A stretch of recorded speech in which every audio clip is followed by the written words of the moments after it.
Bab 4898, di mana ini? Setelah Dev dan Humazi berjalan ke cahaya putih yang membawa mereka ke jalan raya, mereka tersedot ke dalamnya tak terkendali. Kedua orang itu merasakan kekuatan hisab besar yang terus-menerus menelan mereka. Dev hanya merasa tubuhnya tidak dapat bergerak. Kekuatan melahap yang teramat kuat ini membuat Dev secara naluri ingin melawan. Ia mengira proses menuju surga akan sangat menyenangkan, tetapi tak disangka ternyata prosesnya sangat menyakitkan. Ketika Dev merasakan pusaran air di dalam tubuhnya, tidak ada cahaya atau suara di sekitarnya, dan semuanya lenyap. Seolah-olah seluruh tubuh berada dalam kehampaan, bahkan tidak ada udara di sekitarnya yang dapat dirasakan. Dev bahkan tidak bisa mendeteksi aroma Humazi. Mata tidak dapat melihat apapun, dan kesadaran spiritual tidak dapat mendeteksi apapun. Bahkan mata surgawi sama sekali tidak berguna di tempat ini. Dev hanya bisa memejamkan matanya sedikit, merasa seolah-olah melayang di udara. Saya tidak tahu berapa lama waktu yang dibutuhkan, tetapi Dev merasa tubuhnya seperti telah memasuki saluran lain, karena dia bisa merasakan tekanan dari seluruh tubuhnya. Bahkan ada secercah cahaya di depan mataku. Boom! Tiba-tiba, setelah suara yang memekakkan telinga, Dev merasa pusing dan organ-organ dalamnya seperti terjepit. Dev ingin melawan, tetapi dia bahkan tidak punya kekuatan untuk melakukannya. Proses ini sungguh menyakitkan. Rasanya pikiran jernih tapi tubuh tak terkendali. Ketika seberkas cahaya putih menembus mata Dev, Dev akhirnya membuka matanya. Penglihatanku perlahan pulih dan aku sangat gembira. Dia benar-benar ingin tahu seperti apa surga yang dirindukan semua orang itu. Namun, ketika Dev perlahan membuka matanya, dia mendapati dirinya dikelilingi oleh sangkar besar. Dan kandang itu dikelilingi oleh rantai hitam. Sial, di mana ini? Guruhu, guruhu. Dev sedikit bingung. Bukankah dia sedang dibawa ke surga? Bagaimana dia tiba-tiba muncul di kandang?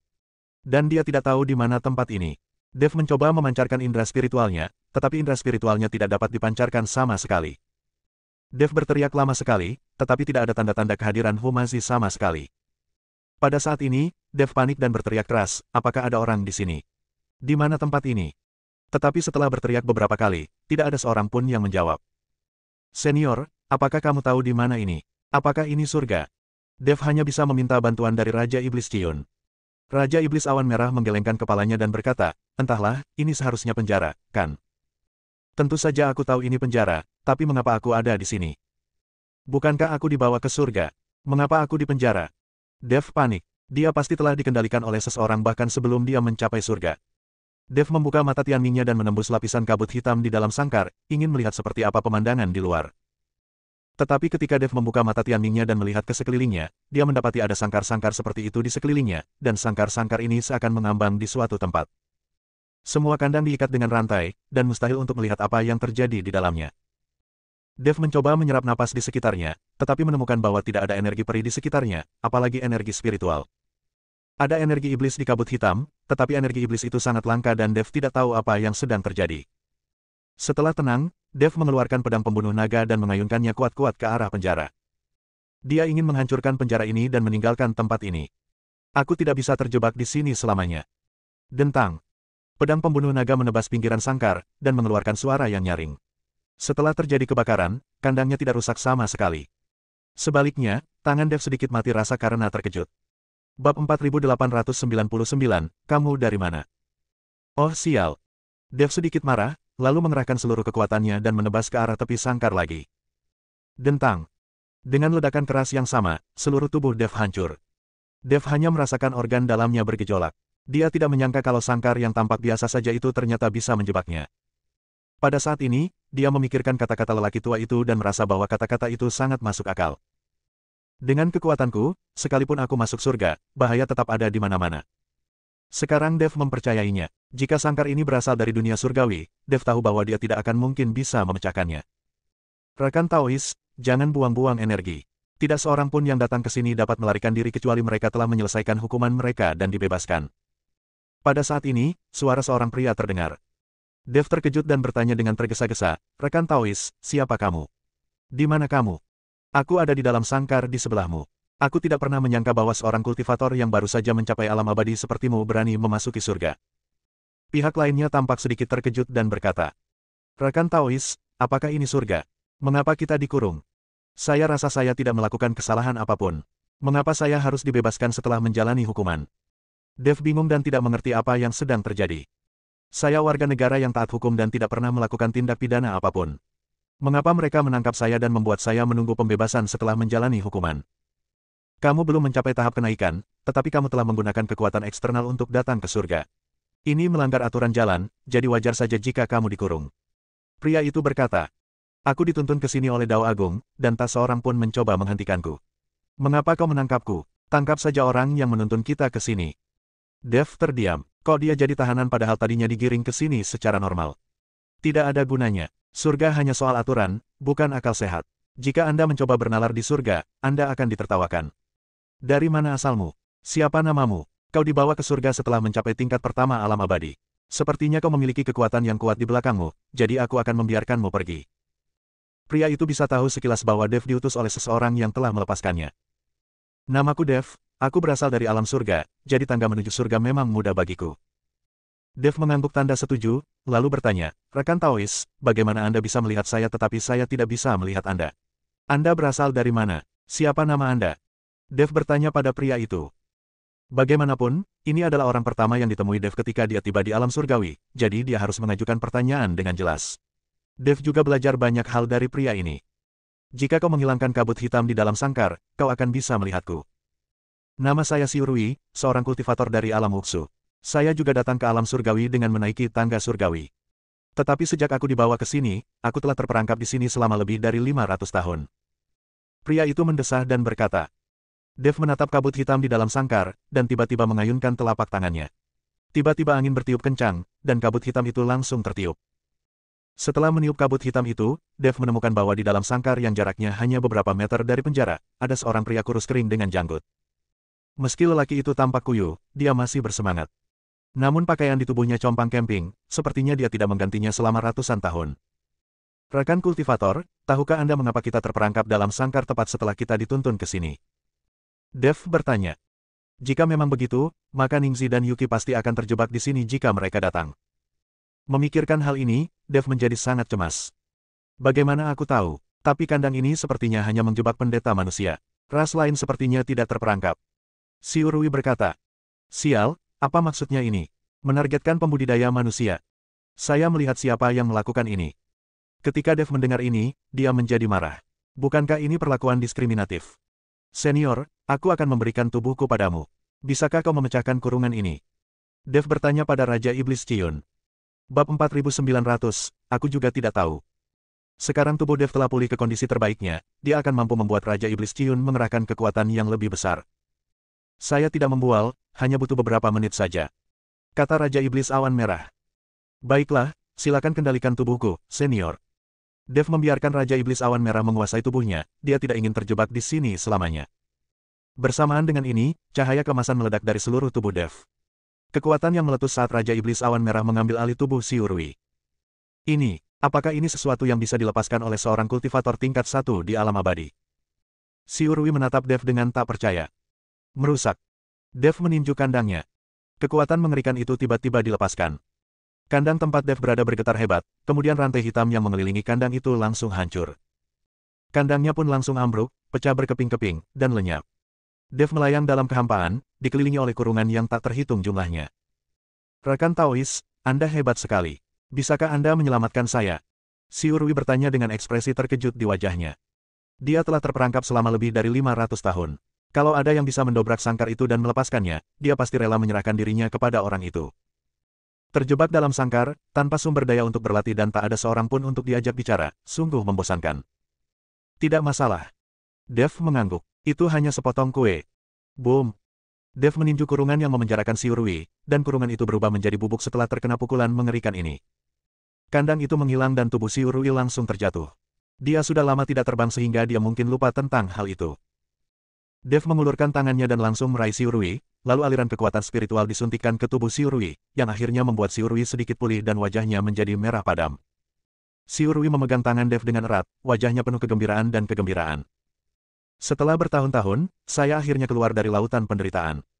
Ini semua berkat Dev. Jika bukan karena Dev, dia mungkin tidak akan mampu melepaskan diri dari kurungan dan pergi bahkan setelah menunggu selama 500 tahun. Rekan Taois Dev, terima kasih banyak, terima kasih banyak. Mata Xiurui dipenuhi air mata dan dia benar-benar mulai menangis. Itu hanya sepotong kue, kata Dev sambil tersenyum tipis. Si Urui tiba-tiba tersipu malu saat ini dan meminta maaf. Maafkan aku meremehkanmu tadi. Aku tidak menyangka bahwa kekuatan yang dapat kau kerahkan di alam transformasi tingkat pertama lebih kuat dariku di alam transformasi puncak. Dev hanya tersenyum tipis dan tidak memberitahu Raja Iblis Awan Merah tentang kerasukannya. Rekan kultivator, Anda telah mencapai puncak alam abadi. Anda hanya perlu satu langkah kesempatan dan pencerahan untuk naik ke surga. Mengapa Anda perlu melewati tangga menuju surga? Dev sangat penasaran dengan apa yang dipikirkan si Urui. Hei, aku sudah berada di puncak alam abadi selama ratusan tahun, tetapi aku masih belum bisa naik. Aku benar-benar tidak punya pilihan lain, jadi aku menaiki tangga untuk memasuki surga. Siapa yang mengira bahwa petunjuk menuju tangga surga itu sangat menipu, sehingga begitu membuka mata, Anda akan langsung terkurung dalam sangkar. Jika aku tahu hal ini, aku tidak akan mencoba menaiki tangga menuju surga. Si Urui mendesah pelan, jelas-jelas menyesali perbuatannya sampai mati. Ratusan tahun telah terbuang sia-sia di kandang ini. Rekan kultivator, pernahkah kamu melihat orang-orang yang datang bersamaku? Dev ingin bertanya di mana Humazi berada. Tidak, sepertinya hanya kamu saja yang ada di sini. Aku tidak melihat kamu mempunyai teman. Apakah temanmu juga seorang pendeta manusia? Kalau dia ras lain, dia mungkin tidak akan dipenjara di sini. Si Urui bertanya. Dev mengangguk, ya. Meskipun Humazi memiliki tulang abadi, dia sebenarnya seorang kultivator manusia. Itu sulit. Ada puluhan ribu kandang di sini. Aku tidak tahu di kandang mana temanmu berada, kecuali pemilik kandang itu tahu. Si Urui menggelengkan kepalanya dan berkata tanpa daya. Bab 4901, Pembagian Surga. Ketika mereka sedang berbincang-bincang, tiba-tiba terjadi gempa bumi tak jauh dari sana. Tiba-tiba, cahaya putih keluar dari kandang. Boom! Disertai suara keras, sebuah sosok keluar dari gua tua. Siapa gerangan yang memasang kandang di ujung jalan? Jahat sekali. Saya melihat Humazi datang sambil mengumpat. Si Urui menatap Humazi dengan kaget, tubuhnya sedikit gemetar saat dia bertanya, rekan Taois Dev, apakah ini teman yang Anda cari? Ya, Dev mengangguk, lalu menatap Humazi dan berkata, Tuan Hu, tempat apa ini?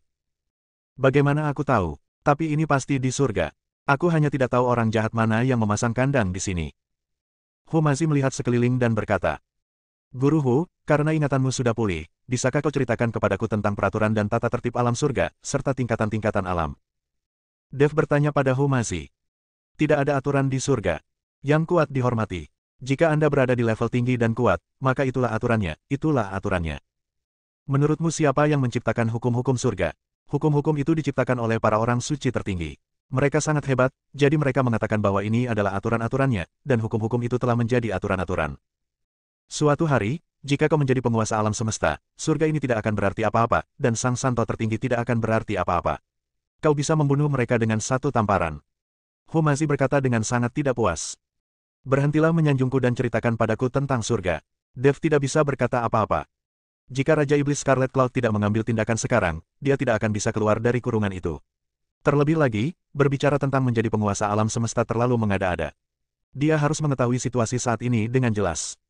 Kamu seharusnya sudah tahu bahwa surga ada 36 tingkat, kan? Kata Humazi. Ya, Dev mengangguk.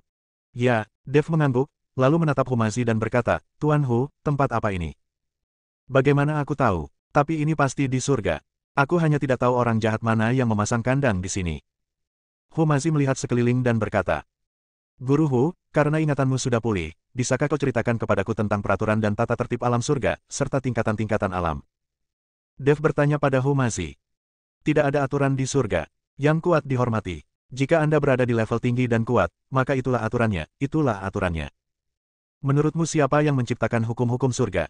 Hukum-hukum itu diciptakan oleh para orang suci tertinggi.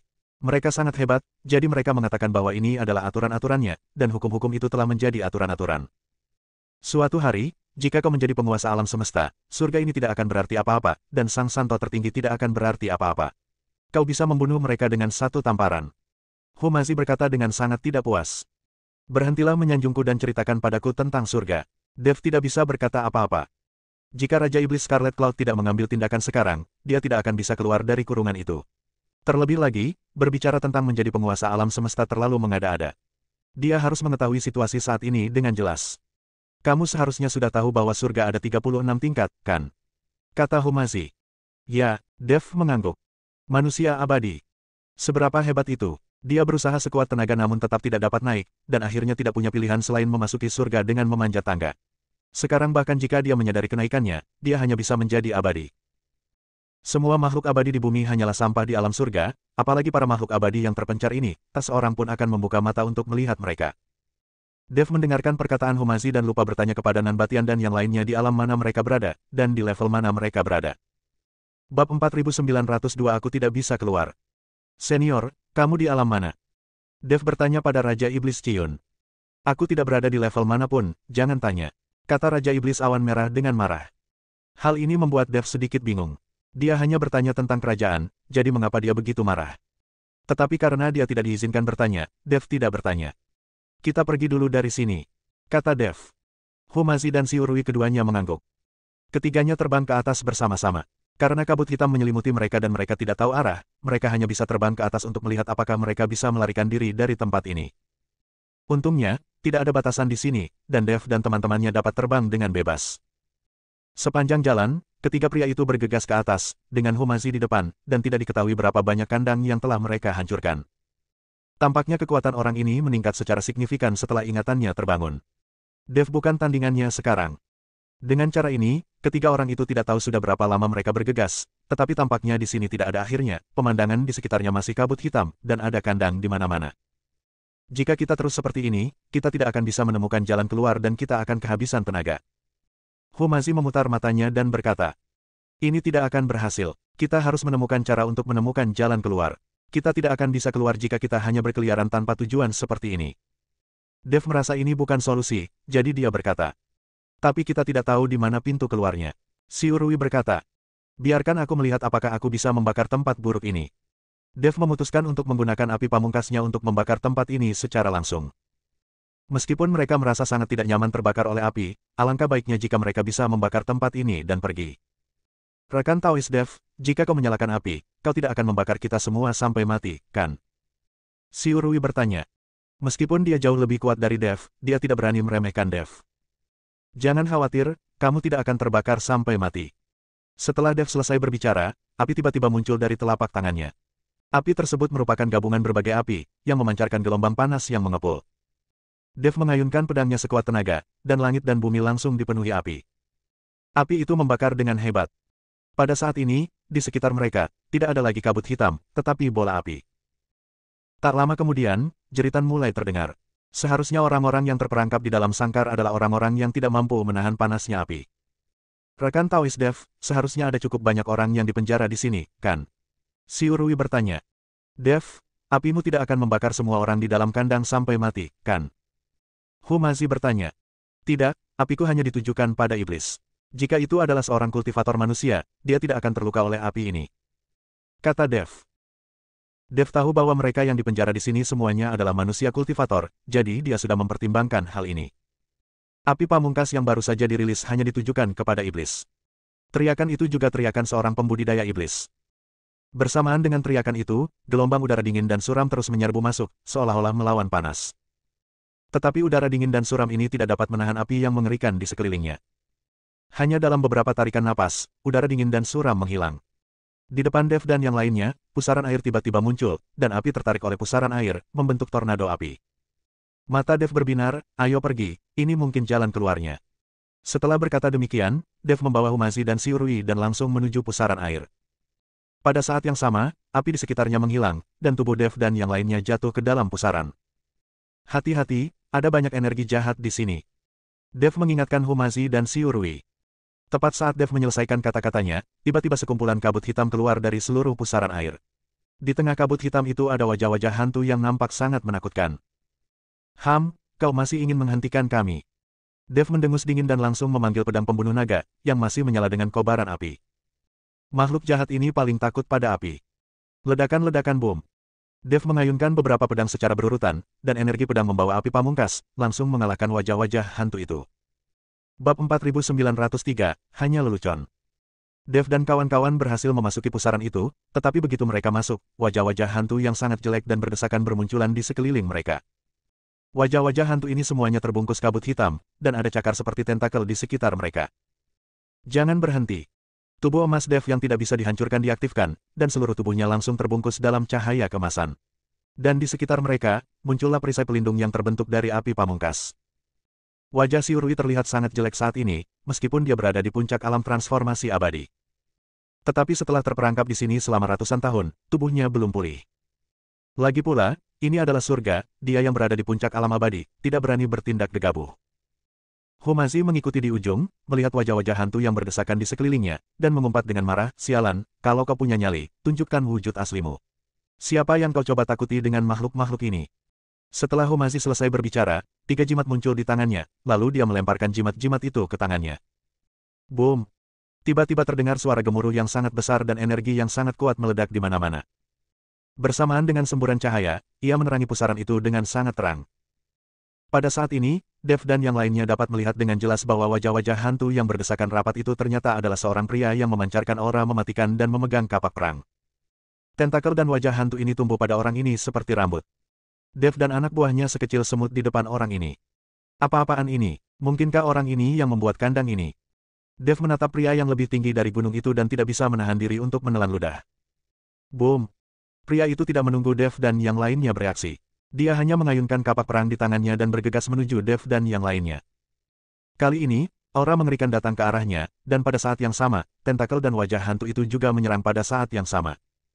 Ruang dalam pusaran ini sudah kecil, dan ditambah dengan serangan yang mengerikan ini, Dev dan rekan-rekannya tidak punya tempat untuk bersembunyi.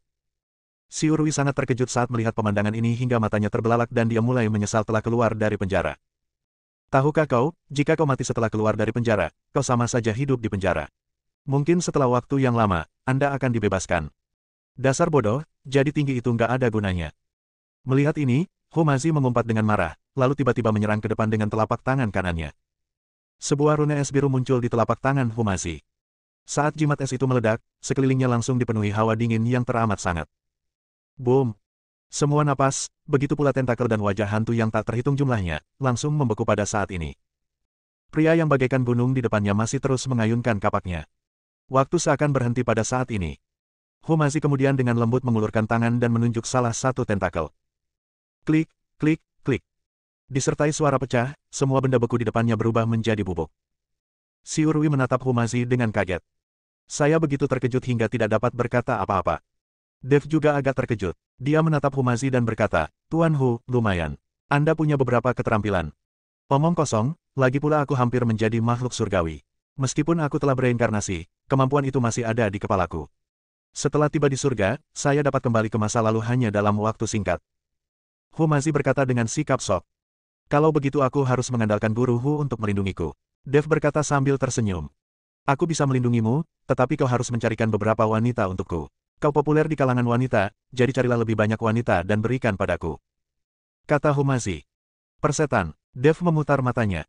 Si Urwi, yang berdiri di samping, juga terdiam saat mendengarkan percakapan antara Humazi dan Dev. Aku hanya bercanda, aku tidak akan menyentuh wanitamu. Humazi menepuk Dev dan berkata, ayo pergi. Orang ini hanyalah boneka, dia jelas bukan penguasa kandang ini. Dev mengangguk, dan beberapa orang bergegas maju melalui saluran pusaran. Bersambung.